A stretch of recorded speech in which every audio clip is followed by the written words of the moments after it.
Hello all, I'm Colette from Witchways and I want to welcome you to my channel. So today I thought I would just share a few practices to help beginner witches who are ready to move to the next level. Some things that you can do that will help you deepen your practice. And some of them are really simple things and some of them are a little more advanced. And so if there are any of these you would like a full video on, please let me know in the comments. And I also want to just remind you that I'm sharing this from my personal practice and my years of experience and the ways that I work. And so these things may or may not work for you. This is not the end all be all. Just take what resonates with you and leave the rest. I hope you enjoy. Number one is be patient, give it time. It's a practice and you can just continue to research, and if you keep doing your magic, over time it will naturally grow and strengthen and you'll become more advanced. My next tip, and probably the most important one, is working with a somatic style of grounding. And this is important because it ticks off so many of the boxes that you need to really move to the next level of magic and advance your craft. So first of all, what is a somatic style of grounding? A somatic style of grounding is where you really deeply try to feel and sense your roots or your energy moving through the earth and noticing what's there at each step, trying to feel it in your body and go all the way to the center of the earth, bringing that energy back up. And for me, I also like to send that energy up through my branches, up into the celestial realms, and see that shimmering of the stars coming down around me and let that mix so that I am standing as a human, as a magical gate between above and below. And I know that not everyone is good at visualization, but even if you aren't good at it, if you just keep trying with that practice, eventually it will shift things for you. So let's go over some of those skills that grounding helps you develop. So the first one is that it strengthens and enhances your magical and energetic fields. It helps strengthen your magical muscles so you have more endurance to do deeper magic. It helps you lift more. It helps you move into a space where you are prepared to do the work. And the more often you do it, the more often you will feel prepared when you do it. It also changes your brain waves and awareness to be more present, to emotionally soften, and it expands your awareness. It trains you to alter your consciousness at will.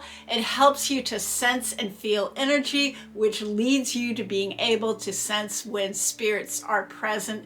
It teaches you to draw on power sources other than yourself so that you don't drain yourself as a witch and you can feed the spell with that energy. And it starts you to develop connections to places and energetic flows and become aware of those through getting to know what the deep earth feels like and what the sky feels like.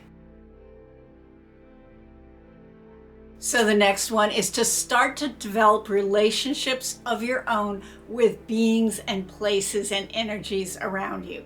So plants are a really great and safe place to start, as I've mentioned before. My first experience with developing energy and a connection with plants was my mother had given me a tomato plant. I stuck it in my south-facing window, and as I was laying there one day, I noticed the light shining through it, and I saw something I'd never seen in plants before, which was the light pulsing and moving up and down the plant. And I was like, whoa, this is alive. I need to have a relationship with this.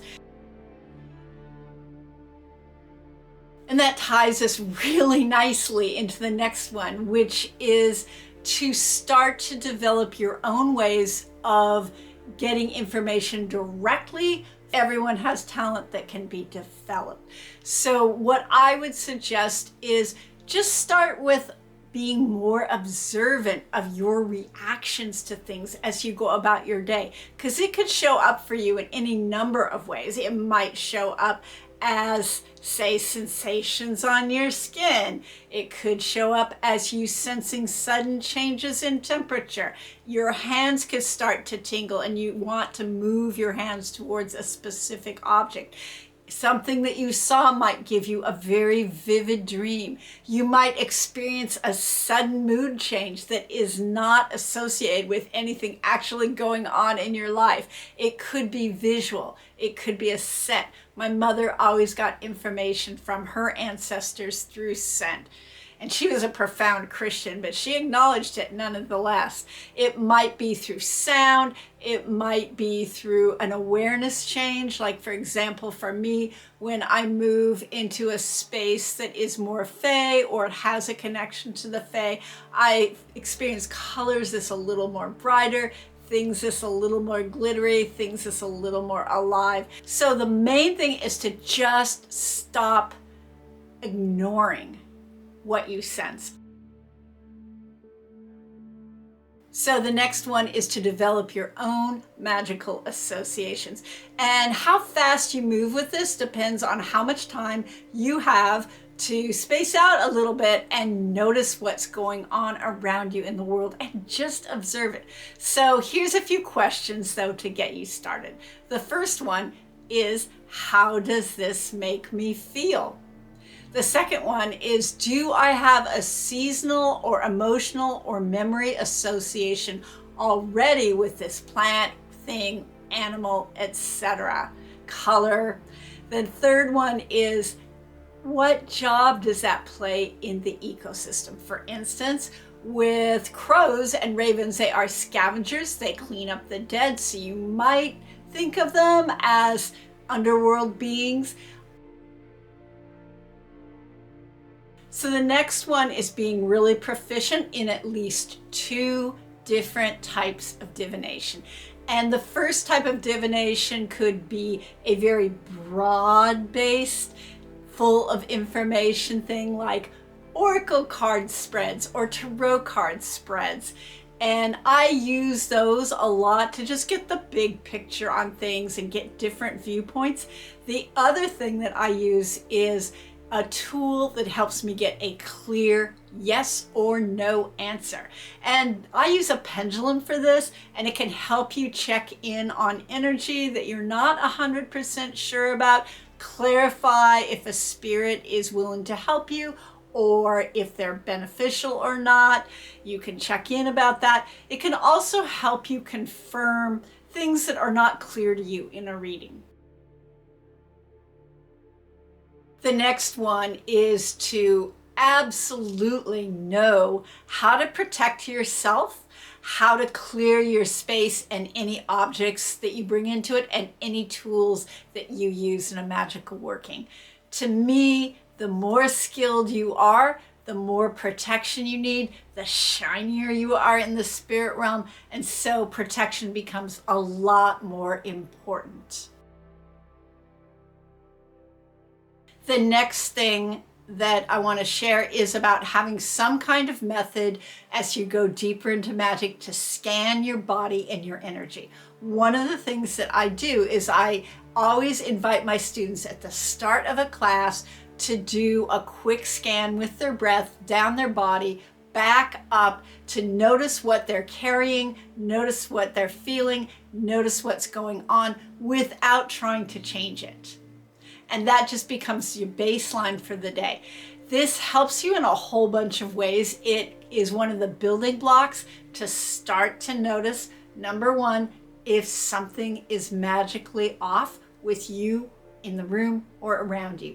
The second thing it does is that it helps you to notice what kind of magic you're carrying that day after you've done it for a while, and it helps you notice what spirits might be around you.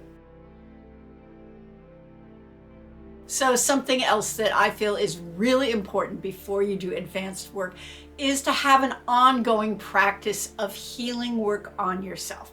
Here's why. Witchcraft does a thing that I like to call rattling our cracks, for lack of a better term. It's like turning the volume up on speakers. It's fine to have cracks. We all have them. It's part of the human experience. Some of them may actually help us be more empathic to others, more concerned with others, have empathy. But I think a lot of it's really helpful if you do some therapy work around this.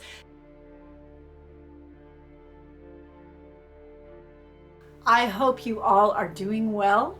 And until next time, stay safe and be well.